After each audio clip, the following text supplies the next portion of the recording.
Pendapatan dari penjualan di TikTok itu berkisar berapa sih, Mas? Kalau pemasaran, aku jawabnya simple. Satu Indonesia. Dan kembali lagi.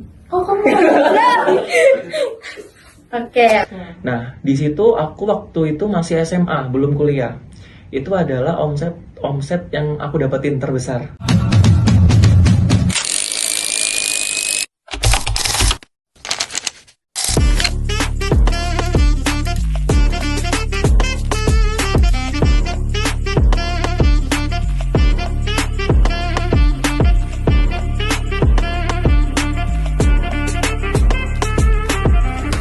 Agro FM. Oke. Halo teman-teman budidaya pertanian, selamat datang di Agro FM. Agro FM. Gokil! Oke, kita dari bidang pengembangan sumber daya mahasiswa dari Himpunan Budidaya Pertanian Universitas Brawijaya. Kira-kira kita mau ngapain nih? Oke, jadi buat hari ini kebetulan kita akan mengadakan podcast. Kalau boleh tahu, Aurel, kira-kira kita mau podcast tentang apa sih hari ini, Rel? Jadi topik podcast hari ini itu kita mendatangkan mahasiswa yang sudah bergerak di bidang bisnis nih. Oke, Apalagi betul. kan mahasiswa pertanian yang kita ketahui itu sibuk dari lapraknya, sibuk praktikum, Betul. terus sibuk laporan besar tiap minggunya. Itu kan sangat susah banget untuk mengimbangi antara kuliah dan juga bisnis. Betul. Mungkin sebelum kita mulai ke topiknya, izinkan kita memperkenalkan diri dulu mungkin ya, Rel. Aku Habib, Aku Aurel. selaku host buat acara podcast hari ini. Nah, karena kebetulan di sini udah ada narasumber kita, Rel, di sini. Boleh mungkin buat narasumber untuk memperkenalkan diri terlebih dahulu. Oke, selamat malam semuanya.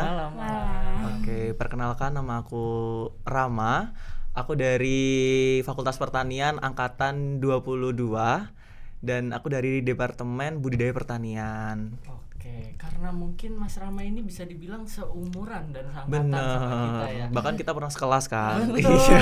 sekali Mas Rama. Kalau boleh tahu nih Mas Rama sekarang buat podcast hari ini mau dipanggilnya Mas Rama kah atau nama aja gimana Mas? Udah nama aja lah, Oh, nggak nama apa-apa. aja, Rama aja ya. Iya. Oke. Oke, dari Rama sendiri, tapi kayak susah ya. Oke. Mas aja boleh, Mas. Oh mas, Mas. aku manggilnya Mbak berarti nanti. Iya, boleh, nggak Oke, apa-apa. ya udah. Oke.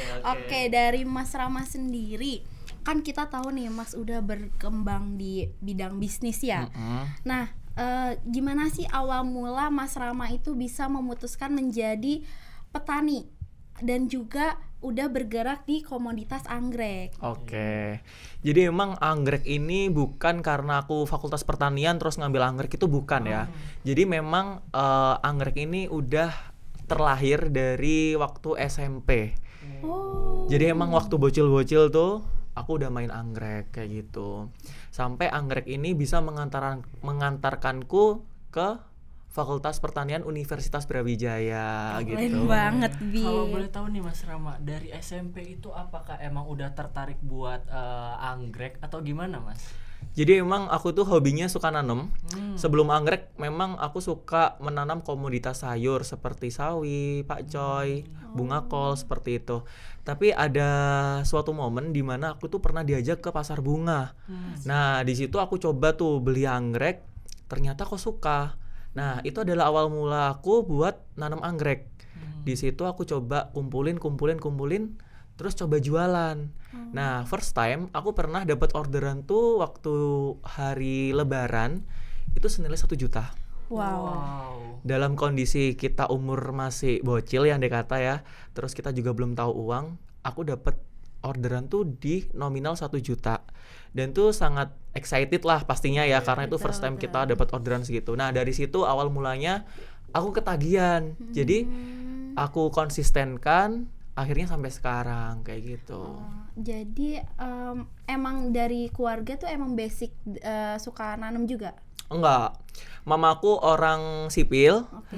ayahku orang elektro. Jadi nggak ada, Jadi nggak ada ini ya. nggak ada relevansinya. Emang bener-bener autodidak. Berarti Seperti itu. buat bisa dibilang pertama banget mulai bisnis itu dari SMP itu ya Mas? Bener. Tapi emang dari SD aku udah suka pertanian. Teman-teman tahu kan kalau sekolah di Wiata, Ya, sekolah di Wiyata itu kan memang sekolah yang berbasis dengan lingkungan. Iya. Nah, di situ alhamdulillahnya aku juga berprestasi, dapat juara 1 di SD sampai SMP gitu. Jadi awal mulanya itu memang dari SD aku sudah suka sama tanaman. Kayak gitu. Berarti kira-kira berapa tahun ya kalau dari SMP? 10 ya ada? Lebih. Belum kayaknya. 8, masih 8 lah masih 8. kayaknya. Lumayan lama juga ya. Rel. Tapi selain komoditas anggrek nih buat bisnis sekarang, ada nggak sih komoditas lain gitu? Apa emang anggrek fokus utamanya? Kalau pikiran buat komoditas lain tuh pastinya ada. Cuman untuk basic-basic cara perawatan, terus jenisnya aku belum mendalamin karena setiap komoditas seperti mawar, bonsai atau maupun aglonema itu memang ada karakteristik tanaman yang suka cara tumbuh yang sesuai gitu loh. Nah, aku juga pernah mainan aglonema. Aglonema itu tanaman daun. Jadi yang dilihat dari memang karakter daunnya. Jadi tidak dilewat dari bunganya, melainkan dari daun. Nah, itu juga memiliki syarat tumbuh yang unik-unik juga dari kelembapan, media tanam. Nah, itu harus benar-benar belajar juga biar kita bisa melebarkan sayap untuk bisnis komoditas lain kayak gitu. Mungkin sejauh ini mungkin menurut Mas Rama anggrek tuh bisa dibilang zona nyamannya lah ya. Bener, karena memang udah nyaman kan, udahlah kita. Iya, betul. Gitu. Kira-kira nih Mas, range harga dari anggrek yang Mas jual tuh dari harga berapa sih? Kalau range harga sendiri itu paling murah ya. Yang aku jual tuh di harga 25.000. Oh iya. Itu kondisi seedling. Jadi gini, anggrek itu banyak size-nya. Ada yang dari botol. Dari botol. Jadi kenapa anggrek dari botol? Karena memang perbanyakan tuh bisa jadi generatif dan vegetatif. Kalau generatif itu biasanya kita tabur benih. Berhubung anggrek itu nggak punya cadangan makanan benihnya, jadi harus ditabur di media kultur jaringan. Seperti itu. Kayak kita mata kuliah bioteknologi ya. Betul. Dari situ udah berusia berapa bulan, nanti siap diaklimatisasi. Itu dia bisa ditempatkan dengan media yang baru seperti moss, terus sabut kelapa maupun lumut seperti itu. Nah, setelah 4 bulan itu tumbuh jadilah seedling. Jadi bibit awal itu adalah namanya seedling. Terus kemudian tumbuh lagi jadi remaja, dewasa sampai berbunga kayak gitu. Oke, mungkin berarti buat range harga tadi itu tergantung sama Size-nya. Size-nya sih. Kalau aku sendiri mulai 25.000 sampai jutaan. Iya. Paling mahal berapa Mas? 10 juta ada? Aku pernah jual ini juga di itu sih direkturnya Bank Mandiri. Itu anggrek spesies jenis genus Cattleya Warcowizii, itu aku dapat dari Jepang, itu terjual 18 juta. Wow. Satu anggrek. Seharga motor Iya. Satu anggrek loh. Iya. Terus mungkin gini ya Mas, karena tadi dibilang mungkin sekitar 8 tahun nih udah ngejual maksudnya berbisnis ini. Kira-kira strategi marketing yang menurut Mas Rama selama berbisnis tuh paling efektif tuh dari mana sih Mas? Oke, strategi marketing itu berhubung aku bukan orang bisnis ya. Jadi semua tuh serba autodidak. Sampai pernah juga ketipu intinya dirugikan orang lain gitulah. Itu udah pernah. Jadi kalau strategi aku nggak punya strategi khusus, yang intinya itu ya udah belajar dari pengalaman aja sih kayak gitu. Tapi kalau untuk strategi ya pastinya kita dari barangnya, produknya itu harus bagus. Kemudian apa sih yang buat produk kita itu bisa dibeli orang? Kenapa sih orang lain harus beli produk kita? Itu yang penting. Meskipun barangnya sama, kita harus memiliki value-nya tersendiri. Kenapa harus beli di aku? Seperti itu. Berarti buat pemasarannya itu biasanya di mana Mas? Apa mulut ke mulut atau emang ada sosial medianya? Oke, kalau pemasaran sendiri pastinya kita di era globalisasi ini kan pasti pakai sosial media ya, apalagi e-commerce sudah banyak. Dan aku pertama sebelum ada TikTok, aku menggunakan Instagram. Jadi dulu itu pakai Instagram, pakai sosial media Instagram, biasa posting-posting sampai pernah di 30.000 followers. Itu memang dari 2017. Kemudian sempat ada kejadian ke Bennett ya. Sayang banget itu akunnya hilang, kemudian saya beralih ke TikTok kayak gitu. Mungkin gini, karena ada Instagram dan TikTok ya. menurut Mas Rama selama melakukan pemasaran tuh yang lebih Mas Rama minati gitu untuk berjualan tuh lewat Instagram atau TikTok atau mungkin keduanya? Oke, jadi memang seperti halnya seperti kita ada Facebook, ada Instagram. Jadi setiap akun sosial media itu ada pasarnya sendiri. Kalau TikTok itu range-nya itu biasanya orang-orang yang agak muda gitu loh. Kadang juga ada yang masih oma-oma tapi gaul yang main TikTok. Tapi kalau Instagram sendiri itu biasanya orang yang gak punya TikTok. Kayak gitu. Jadi memang kita harus memberikan asupan produk juga gitu loh. Jadi semua harus balance. Kita nggak bisa berpihak di TikTok apa di Instagram. Mungkin memang Instagramku lagi berulang mulai nol lagi, jadi harus ngulang lagi lebih kencengnya di TikTok kayak gitu. Karena kan di TikTok juga bisa FYP kan. Iya, betul. Kayak gitu. Tapi sebenarnya ada offline-nya nggak sih? Kalau offline-nya ada di Mojokerto tapi. Berarti kalau buat karena kebetulan sekarang di Malang ini fokusnya di sosial media aja ya. Kalau di Malang ini berhubung aku juga punya partner bisnis juga di sini yaitu Pak Dede, teman-teman juga pasti tahu karena sebagian banyak yang magang di sana ya, teman-teman pertanian. Itu salah satu partner bisnis juga sih di Kota Malang ini sehingga aku juga bisa jualan juga meskipun aku kuliah di Malang kayak gitu. Berarti bentar, pemasarannya itu udah keluar provinsi atau gimana? Kalau pemasaran aku jawabnya simple. Satu Indonesia udah. Wow, berarti udah kemana-mana Iya, ya. dari Sabang sampai Merauke udah pernah. Mantap. Itu berarti menjaga apa ya? Biaya apa pengantarannya tuh gimana? Menjaga anggreknya? Oh gini, jadi memang prosedur anggrek sebelum dikirim itu memiliki tahapan-tahapan. Dari kita packing, pengemasan itu harus ada dakron, ada koran, ada kardus. Itu harus semua itu dipastikan safety, aman. Kalau misalnya kita nggak pastikan safety, kita kan nggak tahu ya, di ekspedisi kan namanya tanaman kardus kan campur, kadang ketumpuk, kadang di dalam truk itu kegoyang-goyang, itu kita pastikan dia aman. Jadi memang untuk ekspedisi sendiri kita juga nggak sembarangan. Kalau anggrek kita pakai ekspedisi yang ekspres, biasanya pakai JNT, terus ada kargo itu JNT kargo, banyak lah, pakai kereta api juga salah satunya, seperti itu.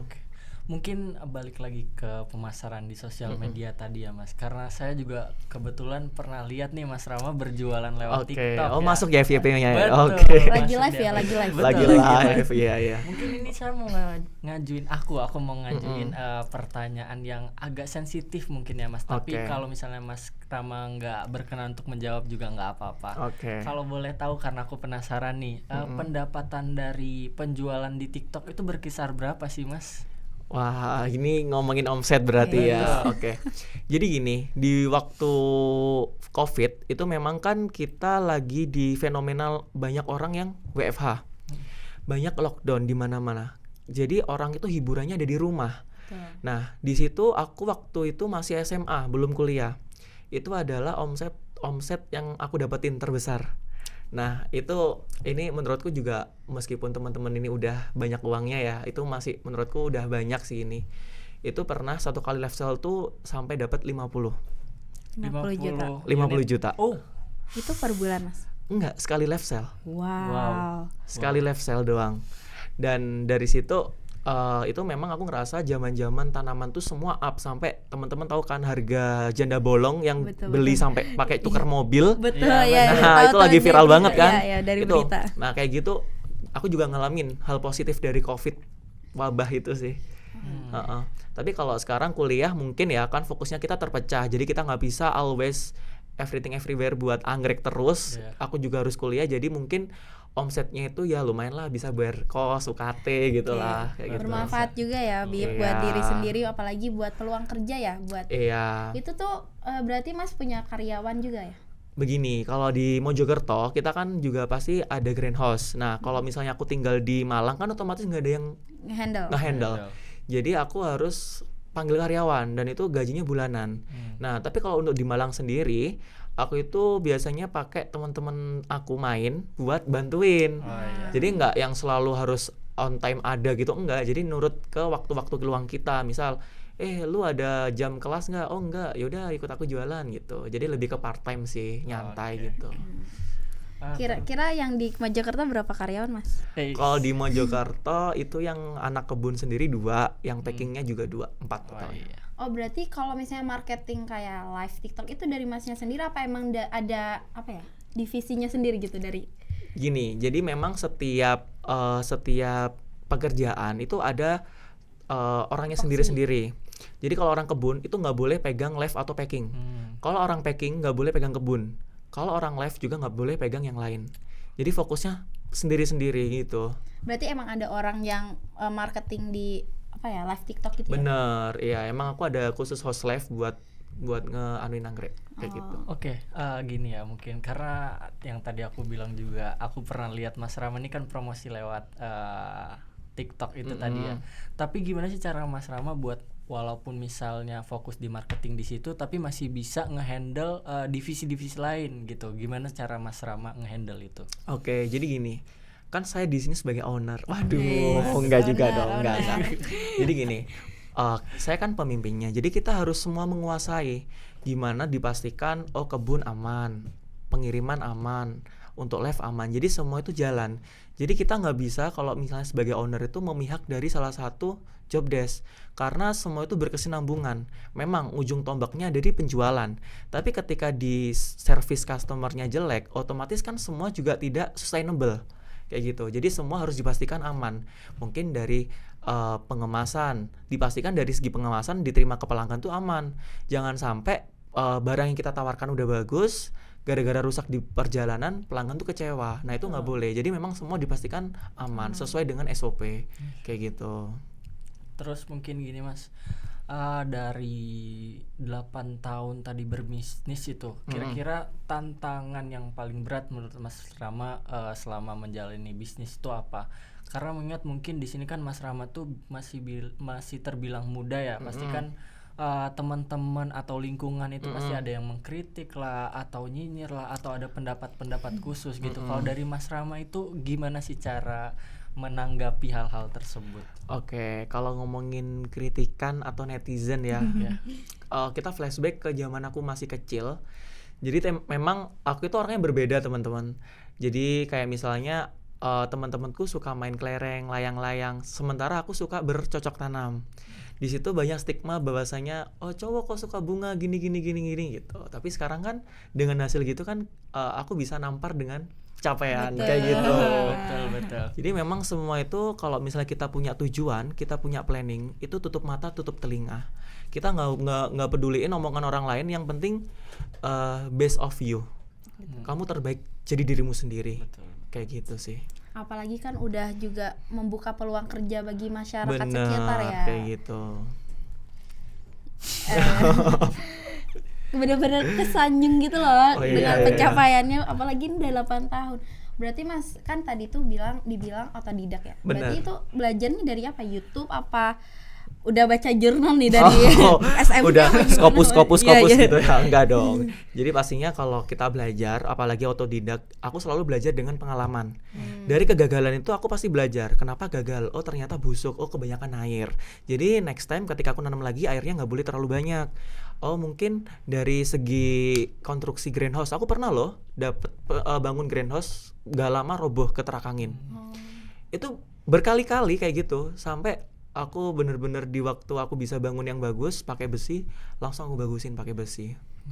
Kayak gitu. Dan itu hasil dari waktu omset dari Covid itu aku bisa bangun-bangun gitu. Berarti itu kalau misalnya kultur jaringan itu di mana belajarnya? Gini, kalau kultur jaringan, kalau secara pribadi aku nggak punya lab. Jadi kalau lab itu memang mahal ya, dari autoclave, dari laminar airflow, mungkin dari media tanamnya, kayak gitu-gitu kan mahal, nggak semua ada. Nah kalau kultur jaringan, aku spill sedikit lah. Jadi aku memang sekarang itu alhamdulillahnya aku udah punya silangan hybrid baru, silangan karya aku sendiri. Tapi untuk bijinya sendiri aku titipin ke partner kerja, ke partner temen gitu yang punya laboratorium. Salah satunya adalah Pak Dede Orchid tadi gitu, dan teman-teman yang punya lab di Malang gitu. Jadi kita kolaborasi, aku ngirim bijinya, nanti ditumbuhin, ntar kalau udah tumbuh dalam botol aku beli lagi. Kayak gitu. Jadi emang ada kerjasamanya ya. Betul, kayak gitu. Terus mungkin gini Mas, karena mengingat sekarang kan pertanian tuh udah termasuk modern ya. Kita udah sedikit tutup mata lah sama pertanian Oke. konvensional. Dan lagi kalau buat anggrek sendiri ini kan budayanya lumayan susah ya. Kalau menurut Mas Rama ini selama melakukan bisnis, kira-kira inovasi dan teknologi seperti apa sih yang paling pas gitu buat tanaman anggrek ini? Oke, kalau tanaman anggrek antara zaman dulu dan zaman sekarang itu pasti beda banget. Apalagi dari segi produksi.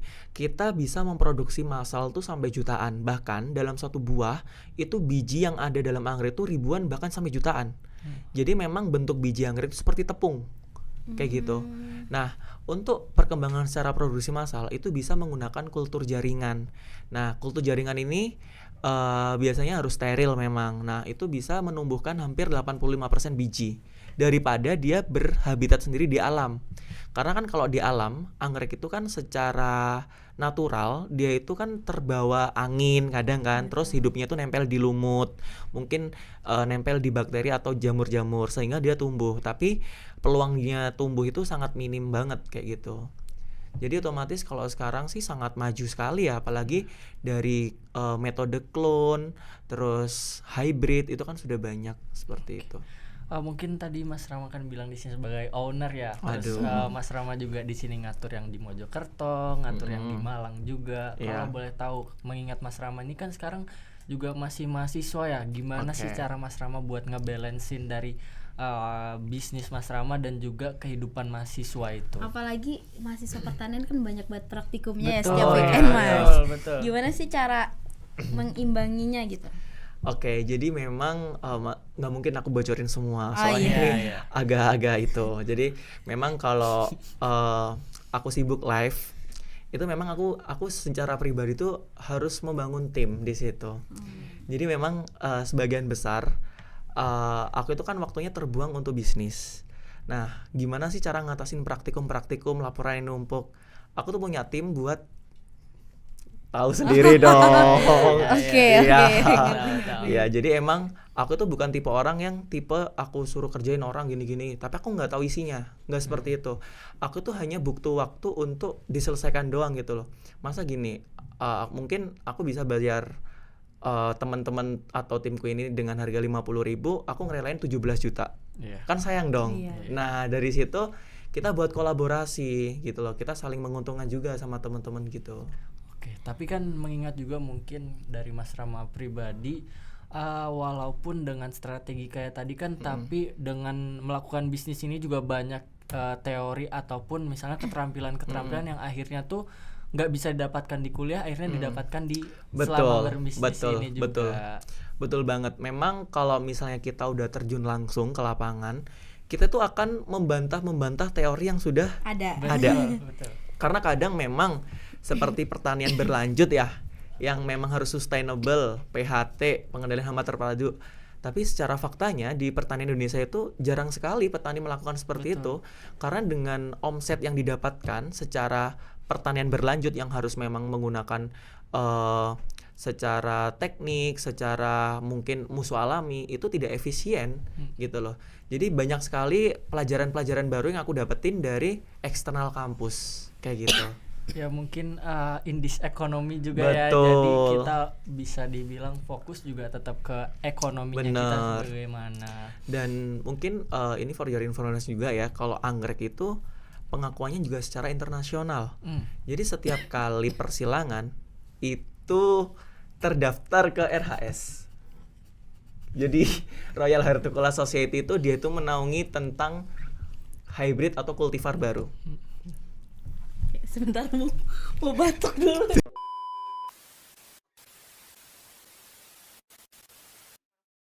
Nggak apa-apa. Ada iklan. Karena memang sekarang lagi musim hujan kan. Betul. Nggak masalah. Musim semester akhir. Oh iya. Jadi banyak ini. Udah banyak apa ke distract semperu gitu ya. Iya. Mungkin gini ya Mas, karena kebetulan materi yang disampaikan juga udah banyak banget nih. Oke.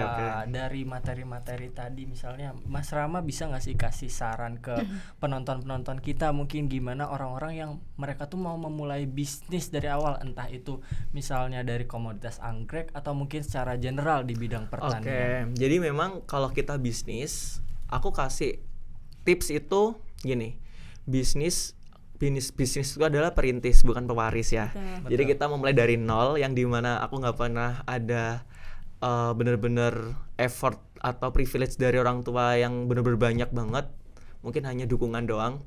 Jadi kalau mau bisnis itu pastinya kita harus suka dulu. Percuma kalian bisnis tapi kalian nggak suka. Apapun yang kita lakuin kalau kita udah suka, seneng, itu enjoy. Dan sesusah-susahnya bisnis kalau kita udah seneng, enjoy, itu pasti enak gitu loh. Apalagi bisnisnya adalah hobi. Ketika udah hobi, kita udah seneng, jadi kita ngerasa kerja itu bukan kerja, malah hobi yang dibayar kayak gitu loh. Betul. Jadi kita cuman hahihi gini-gini tapi dibayar gitu. Seperti itu sih. Jadi mungkin capek-capeknya gitu Bener, kebayar kayak karena gitu. kita seneng juga Dan pastinya tidak under pressure. Betul. Tapi Mas pernah nggak sih ngerasa kayak lagi bosen gitu? Gitu gimana cara mengatasinya? Bosan apa nih? Bosen kayak menjalani ini Hobinya gitu, apakah ada Apakah Oke. pernah gitu? tertentu? Kalau bosan pastinya pernah. Tapi bosan itu sama kayak hubungan. Yes. Bosan itu nggak usah cari yang baru, tapi dimodifikasi biar kita nggak bosan. Kalau misalnya kita bosan yang ini, ya udah kita modifikasi dari hobi-hobi ini. Bagaimana kita nggak bosan? Karena hal baru itu bisa kita dapatkan dengan orang yang sama. Oh, Gitu loh. Ini kayak Sama juga dengan pengalaman-pengalaman. hobi yang sama itu juga banyak. Apalagi anggrek. Anggrek itu bukan sekelas cuman bunga, enggak. Tapi kalau kita main ke Jepang, ke Amerika, mereka semua ada kontesnya. Dan pencurian anggrek itu ada sekolahnya. Wow. Dan anggrek itu diakui di internasional. Bahkan anggrek juga sebagai bunga diplomasi antar negara. Salah satunya Indonesia dan Singapura. Botanical Garden teman-teman tahu yang ada di Singapura itu adalah salah satu perkebunan. Kalau di sini itu kebun raya Bogor. Oh iya. iya. Cuman di sana itu versi internasional di Singapura, namanya Botanical Garden. Di sana itu memang sebagai tempat museum bunga-bunga kultivar baru yang langka-langka. Salah satunya anggrek. Jadi memang anggrek yang memiliki value tinggi seperti anggrek yang memiliki hubungan kenegaraan. Kemarin seperti Singapura yang memberikan ke Indonesia itu ID-nya Dendrobium iriana Jokowi. Nah, anggrek-anggrek tertentu seperti itu tidak boleh diperkembangbiakan karena itu adalah anggrek diplomasi antar negara. Nah, kalau di Indonesia itu hanya dirawat di kebun raya Bogor. Kayak gitu. Jadi kita kalau lihat anggrek nggak sekedar cuman bunga putih ungu, enggak. Dia value-nya sangat tinggi. Kayak gitu. Gini, mungkin Mas Rama juga dari tadi udah melihat sebagai dari kacamata internasional gitu ya. Okay. Mungkin harapan dari Mas Rama sendiri untuk bisnis Mas Rama ke depannya itu kayak gimana, Mas? Harapanku sih pastinya semakin Jaya luar biasa gitu ya. luar biasa. Takkan mati lah. Mungkin ntar bisa jual sampai skala internasional mungkin ya. Itu masih my dream sih pastinya. my dream. Karena ya pastinya intinya aku pengen teman-teman di sini itu juga mungkin bisa terinspirasi lah. Mungkin di komoditas lain gitu ya. Salah satunya juga jangan sampai bunga bangkai lah. Bisa apa gitu. Kayak gitu. Tapi gimana ya cara menghadapi kan sekarang tuh kayak merasa malu gitu kalau menjadi petani gitu. Nah itu tuh gimana sih cara menghadapinya, Mas? Kalau malu gini sih, tergantung orangnya ya. Iya. Kita melihat sudut pandang yang gimana. Petani kan banyak. Kita juga petani, buktinya kita ber-AC gitu kan. Oh iya. Kita juga petani, kita juga pakai alma mater. Jadi kalau konsep kita malu petani berarti dia sepenuhnya belum jadi petani. Kalau kamu udah jadi petani, otomatis kita ngapain malu? Orang tai aja jadi kompos. Iya benar. Jadi gak usah malu. Jadi semua itu dilihat dari kacamatanya dari mana dulu.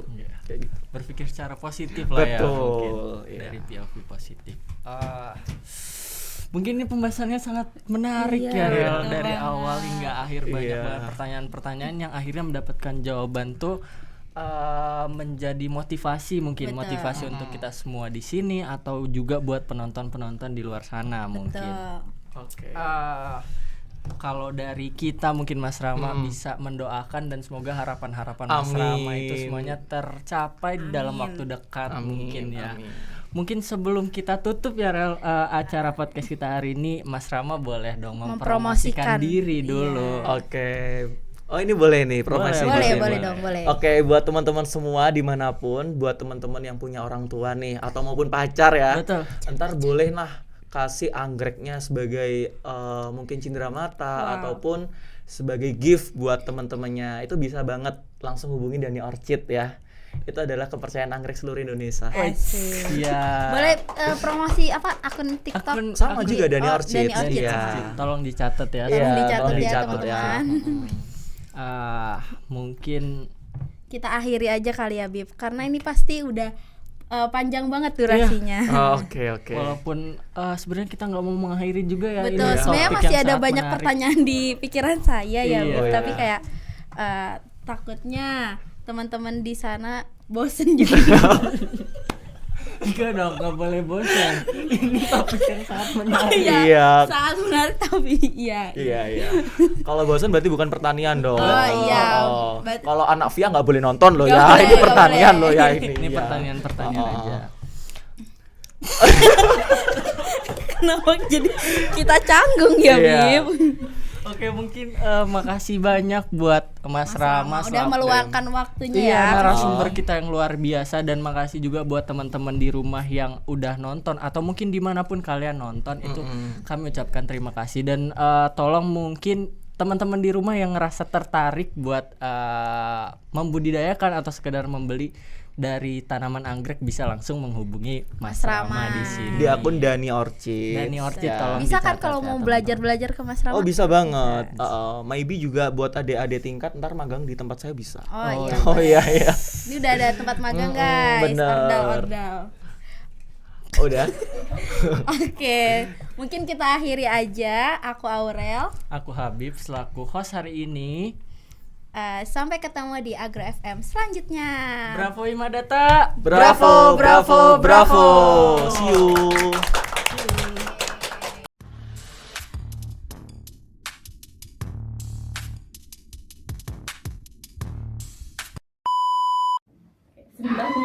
Mau batuk dulu ya.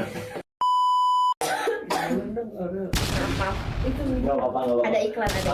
Sekarang lagi musim hujan. Iya. Sangat menarik tapi iya. Iya. Takutnya teman-teman di sana bosen juga.